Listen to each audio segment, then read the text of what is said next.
Hello ಸ್ನೇಹಿತರೆ, welcome back to GS kitchen vlogs and creations. ಸ್ನೇಹಿತರೆ, ಯಾರೆಲ್ಲ ಹೊಸದಾಗಿ ನಾನು ಹಾಕುವಂಥ ವೀಡಿಯೋಸ್ನ ನೋಡ್ತಾ ಇರ್ತೀರಾ, ದಯವಿಟ್ಟು ಸಬ್ಸ್ಕ್ರೈಬ್ ಮಾಡ್ಕೊಂಡಿಲ್ಲ ಅಂದರೆ ಸಬ್ಸ್ಕ್ರೈಬ್ ಮಾಡಿಕೊಂಡು ವೀಡಿಯೋ ನೋಡಿ ಅಂತ ನಾನು ಕೇಳ್ಕೊತೀನಿ.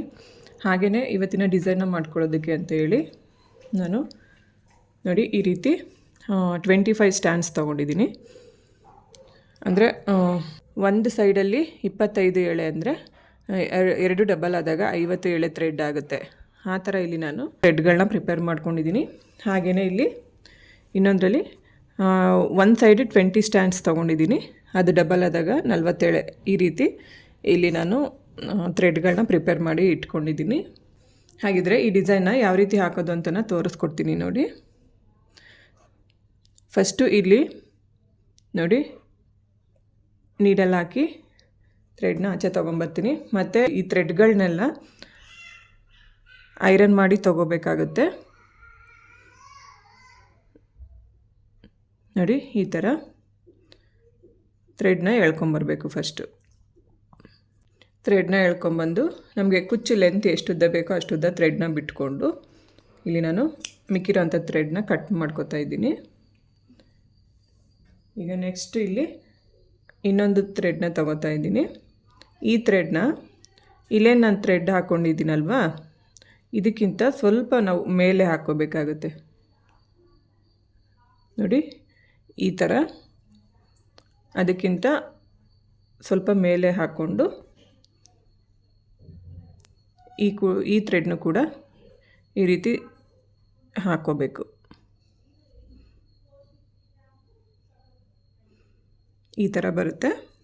ಸೊ ಈಗ ಏನು ಮಾಡಬೇಕು ಅಂದರೆ ಮತ್ತೆ ಅದೇ ಕಲರ್ ಅಂದರೆ ಫಸ್ಟ್ ಹಾಕ್ಕೊಂಡಿರ್ತೀವಲ್ಲ ಸೇಮ್ ಕಲರ್ ಥ್ರೆಡ್ನೇ ಈ ಜಾಗಕ್ಕೇ ಅಂದರೆ ಈ ಒಂದು ಕುಚ್ಚು ನಾನೇನು ಮಾಡ್ಕೊಂಡಿದ್ದೀನಿ ಅಲ್ವಾ, ಸೇಮ್ ಅದರದ್ದು ಲೆಂತ್ಗೆ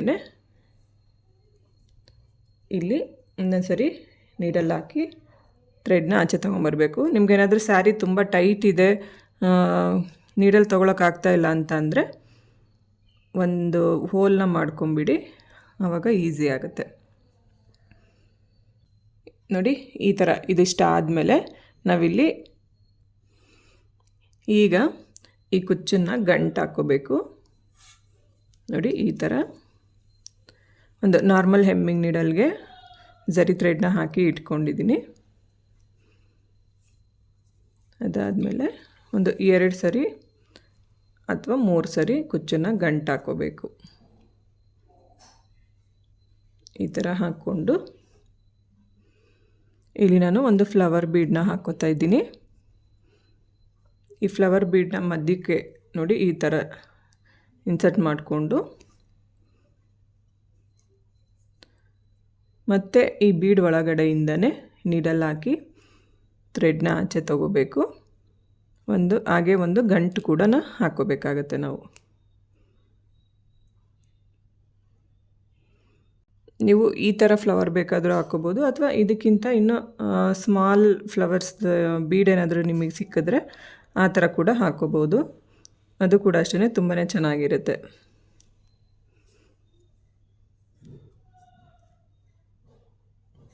ಈಗ ನಮಗೆ ಕುಚ್ಚು ಲೆಂತ್ ಎಷ್ಟುದ್ದ ಬೇಕೋ ಅಷ್ಟುದ್ದ ನೋಡಿಕೊಂಡು ಮಿಕ್ಕಿರೋ ಅಂಥ ಥ್ರೆಡ್ನ ಕಟ್ ಮಾಡ್ಕೋಬೇಕಾಗುತ್ತೆ. ಡಿಸೈನ್ ನೋಡಿ ನೋಡೋದಕ್ಕೆ ಈ ಥರ ಕಾಣಿಸ್ತಾ ಇರುತ್ತೆ. ಈಗ ಈ ಒಂದು ಡಿಸೈನ ನಾನು ಸ್ಯಾರಿಗೇ ಹಾಕಿ ತೋರಿಸ್ತಾ ಇದ್ದೀನಿ. ನಾರ್ಮಲ್ ಹೆಮ್ಮಿಂಗ್ ನೀಡಲ್ಗೆ ನೋಡಿ 8 ಎಳೆ ಥ್ರೆಡ್ ಅಂದರೆ 16 ಎಳೆ ಆಗೋ ಥರ ಮಾಡಿ ಇಟ್ಕೊಂಡಿರಬೇಕು. ಫಸ್ಟ್ ನೋಡಿ ಈ ರೀತಿ ನೀಡಲ್ಗೆ ಬೀಡನ್ನ ಹಾಕ್ಕೋಬೇಕು. ಅದಾದಮೇಲೆ ಈ ರೀತಿ ನೀಡಲ್ನ ಚುಚ್ಚಿ ಥ್ರೆಡ್ನ ಮೇಲೆ ತೊಗೊಂಬರಬೇಕು. ಮೇಲೆ ತಂದು ಈಗ ನೆಕ್ಸ್ಟ್ ಬೀಡ್ ಹೋಲ್ ಒಳಗಡೆಯಿಂದನೇ ನೀಡಲ್ ಹಾಕಿ ಮತ್ತೆ ಥ್ರೆಡ್ನ ನಾವು ಆಚೆ ತೊಗೋಬೇಕಾಗುತ್ತೆ. ಆಚೆ ತೊಗೊಂಡು ಒಂದು 1.5 ಇಂಚ್ ಆಗುವಷ್ಟು ಲೆಂತ್ನ ಬಿಟ್ಕೊಂಡು ಮಿಕ್ಕಿರೋ ಅಂಥ ಥ್ರೆಡ್ನ ನಾವು ಕಟ್ ಮಾಡ್ಕೋಬೇಕು. ಮತ್ತು ನೋಡಿ ಈ ರೀತಿ ಸ್ವಲ್ಪ ಥ್ರೆಡ್ನ ಟ್ವಿಸ್ಟ್ ಮಾಡಿಬಿಟ್ಟು ಒಂದು ಗಂಟನ್ನು ಹಾಕೋತಾ ಇದ್ದೀನಿ. ಈ ಗಂಟನ್ನು ನಾವು ಸ್ವಲ್ಪ ಕೆಳಗಡೆನೇ ಹಾಕೋಬೇಕಾಗತ್ತೆ, ಯಾಕಂದರೆ ಈ ಗ್ಯಾಪಲ್ಲಿ ನಾವು ಕುಚ್ಚನ್ನು ಕಟ್ಕೋಬೇಕಾಗುತ್ತೆ. ಸೊ ಹಾಗಾಗಿ ಈಗ ಇಲ್ಲಿ ನಾನು 70 ಎಳೆ ಥ್ರೆಡ್ನ ತೊಗೊಂಡಿದ್ದೀನಲ್ವ, ಅದನ್ನು ಈ ಗ್ಯಾಪಲ್ಲಿ ಕುಚ್ಚನ್ನು ಕಟ್ಕೋತಾ ಇದ್ದೀನಿ. ಕರೆಕ್ಟಾಗಿ ಅರ್ಧ ಭಾಗ ಮಾಡಿಕೊಂಡು ನಾವು ಹಾಕೋಬೇಕಾಗುತ್ತೆ ಸ್ನೇಹಿತರೆ. 16 ಎಳೆ ಇರುತ್ತಲ್ಲ, 8 ಎಳೆ ಬರಬೇಕು. ಆ ರೀತಿ ನೋಡಿಕೊಂಡು ನಾವು ಮಾಡ್ಕೋಬೇಕಾಗತ್ತೆ. ಈ ರೀತಿ ಕೊನೆವರೆಗೂ ಥ್ರೆಡ್ನ ತಂದು, ಥ್ರೆಡ್ ಸ್ವಲ್ಪ ಲೂಸ್ ಇದ್ದಾವೆ ಅಂತ ಅನ್ಸಿದ್ರೆ ಮತ್ತೆ ನಾವು ಇಲ್ಲಿ ಕೆಳಗಡೆ ಟೈಟ್ ಮಾಡ್ಕೋಬೇಕು. ನೋಡಿ, ಈ ರೀತಿ ಟೈಟ್ನ ಮಾಡಿಕೊಂಡು ಕುಚ್ಚನ್ನು ನಾಟ್ ಹಾಕೋಬೇಕಾಗುತ್ತೆ. ನೀವು ನಾಟ್ ಹಾಕೋಬೇಕಾದ್ರೆ ಸ್ವಲ್ಪ ಮೇಲ್ಗಡೆ ನೋಡಿ ಈ ರೀತಿ ಥ್ರೆಡ್ಗಳನ್ನೆಲ್ಲ ಪುಷ್ ಮಾಡಿ ಇಟ್ಕೋಬೇಕು. ತುಂಬಾ ಚೆನ್ನಾಗಿ ಬರುತ್ತೆ. ಆವಾಗ ಒಂಥರ ಡಿಸೈನ್ ನೋಡೋದಕ್ಕೆ ಚೆನ್ನಾಗಿ ಕಾಣಿಸ್ತಾ ಇರುತ್ತೆ. ಈ ರೀತಿ ಇಟ್ಕೊಂಡು ನಾವು ನಾಟನ್ನ ಮಾಡ್ಕೊಳ್ಳೋದ್ರಿಂದ. ಇದೇ ಥರ ಇಲ್ಲೂ ಕೂಡ ಅಷ್ಟೇ 3ರಿಂದ 4 ಸರಿ ನಾಟ್ಗಳನ್ನ ಮಾಡಿಕೊಂಡು ಥ್ರೆಡ್ನ ಕಟ್ ಮಾಡ್ಕೋಬೇಕಾಗುತ್ತೆ. ನೋಡಿ, ಈ ರೀತಿ ಹಿಂದೆಗಡೆಯಿಂದ ನಾವು ಥ್ರೆಡ್ನ ತರೋದ್ರಿಂದ ನಮಗೆ ಫಿನಿಶಿಂಗ್ ಅನ್ನೋದು ನೀಟಾಗಿ ಬರುತ್ತೆ. ಈಗ ಥ್ರೆಡ್ನ ಕಟ್ ಮಾಡ್ಕೋತೀನಿ. ಇದೇ ಥರ ಸ್ನೇಹಿತರೆ ಒಂದು 1/4 ಇಂಚ್ ಗ್ಯಾಪ್ನ ಬಿಟ್ಟು ನಾನು ಒಂದು ಕುಚ್ಚಿಂದ ಒಂದು ಕುಚ್ಚಿಗೆ 1/4 ಇಂಚ್ ಗ್ಯಾಪ್ನ ಬಿಟ್ಕೊಂಡಿದ್ದೀನಿ. ತುಂಬ ಹತ್ತತ್ರ ಇದೆ ಕುಚ್ಚು ಅನಿಸೋದಿಲ್ಲ, ತುಂಬ ದೂರ ಇದೆ ಅಂತಲೂ ಅನಿಸೋದಿಲ್ಲ. ತುಂಬಾ ಚೆನ್ನಾಗಿ ಬರುತ್ತೆ. ನೋಡಿ, ಡಿಸೈನ್ ನೋಡೋದಕ್ಕೆ ಈ ರೀತಿ ಕಾಣಿಸ್ತಾ ಇರುತ್ತೆ. ಹಾಗೆಯೇ ಇಲ್ಲಿ ನಾನು ಬೇಬಿ ಕುಚ್ಚನ್ನ ಮಾಡ್ಕೋತಾ ಇದ್ದೀನಿ. ಈ ಒಂದು ಬೇಬಿ ಕುಚ್ಚಿಗೆ 45 ಎಳೆ ಥ್ರೆಡ್ನ ತೊಗೊಂಡು ಐರನ್ ಮಾಡಿ ಇಟ್ಕೊಂಡಿದ್ದೀನಿ ಸ್ನೇಹಿತರೆ. ಅಂದರೆ ನಾವು ಯಾವ ರೀತಿ ಬೀಡ್ ತೊಗೊಳ್ತೀವಿ ಅಲ್ವಾ, ಅದ್ರ ಮೇಲ್ಗಡೆ ನಾವು ಈ ಥ್ರೆಡ್ಗಳನ್ನ ಪ್ರಿಪೇರ್ ಮಾಡ್ಕೋಬೇಕಾಗುತ್ತೆ. ಇಲ್ಲಿ ನಾನು ತಗೊಂಡಿರೋಂಥ ಬೀಡ್ಗೆ 45 ಎಳೆ ಥ್ರೆಡ್ನ ನಾನು ರೆಡಿ ಮಾಡ್ಕೊಂಡಿದ್ದೀನಿ. ಅದಕ್ಕೂ ಮುಂಚೆ ನೋಡಿ ಈ ರೀತಿ ಹೋಲ್ಸ್ಗಳನ್ನ ಮಾಡಿ ಇಟ್ಕೊಂಡಿರಬೇಕು. ಆವಾಗ ನಮಗೆ ಕುಚ್ಚು ಹಾಕೋದು ತುಂಬ ಫಾಸ್ಟಾಗಿ ಕಂಪ್ಲೀಟ್ ಮಾಡ್ಕೋಬೋದು. ಫಸ್ಟ್ ನೀಡಲ್ ಒಳಗಡೆ ಬೀಡ್ ಹಾಕ್ಕೊಂಡಿರಬೇಕು ನಾವು. ಅದಾದಮೇಲೆ ಆ ಹೋಲಿಂದ ಥ್ರೆಡ್ನ ಮೇಲೆ ತೊಗೊಂಬರಬೇಕು. ಪೂರ್ತಿ ಥ್ರೆಡ್ನ ಕೊನೆವರೆಗೂ ಈ ರೀತಿ ಎಳ್ಕೊಂಬಂದು ನೋಡಿ ಈ ರೀತಿ ಮತ್ತೆ ನಾವು ಬೀಡ್ ಒಳಗಡೆಯಿಂದನೇ ನೀಡಲ್ ಹಾಕಿ ಥ್ರೆಡ್ನ ಆಚೆ ಎಳ್ಕೊತ ಬರಬೇಕಾಗುತ್ತೆ.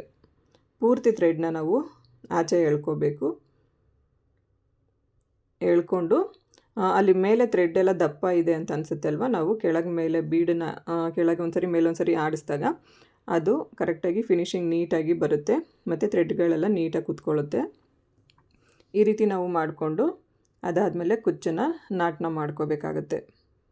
ನೋಡಿ, ಈ ರೀತಿ ನಾವು ಮಾಮೂಲಿಯಾಗಿ ಯಾವ ರೀತಿ ಕುಚ್ಚುಗಳಿಗೆ ನಾಟ್ ಹಾಕೋತೀವೋ ಅದೇ ಥರ ಇಲ್ಲೂ ಕೂಡ ಒಂದು 3 ಟೈಮ್ಸ್ ಅಥವಾ 4 ಟೈಮ್ಸ್ ನಾಟನ್ನ ಮಾಡ್ಕೊಳ್ಳಿ. ಹಾಗೆಯೇ ಇಲ್ಲಿ ಥ್ರೆಡ್ಡು ನಾನು ಆಗಲೇ ಹೇಳಿದಾಗೆ ನೀವು ಬೀಡ್ಸ್ ಯಾವ ರೀತಿ ತೊಗೊತೀರೋ ಅಷ್ಟನ್ನ ನೀವು ಪ್ರಿಪೇರ್ ಮಾಡ್ಕೋಬೇಕಾಗತ್ತೆ. ಸ್ನೇಹಿತರೆ, ಇಲ್ಲಿಗೆ ಈ ವಿಡಿಯೋನ ಮುಗಿಸ್ತಾ ಇದ್ದೀನಿ. ವಿಡಿಯೋ ಇಷ್ಟ ಆದರೆ ಲೈಕ್ ಮಾಡಿ, ಶೇರ್ ಮಾಡಿ, ಕಮೆಂಟ್ ಮಾಡಿ, ಹಾಗೆ ನನ್ನ ಚಾನಲ್ನ ಸಬ್ಸ್ಕ್ರೈಬ್ ಮಾಡ್ಕೊಳ್ಳಿ. ನನಗೆ ಯಾವಾಗಲೂ ಹೀಗೆ ಸಪೋರ್ಟ್ ಮಾಡ್ತಾಯಿರಿ ಅಂತ ನಾನು ಕೇಳ್ಕೊತೀನಿ. ಸರ್ವೇ ಜನ ಸುಖಿನೋ ಭವಂತು. Thanks for watching.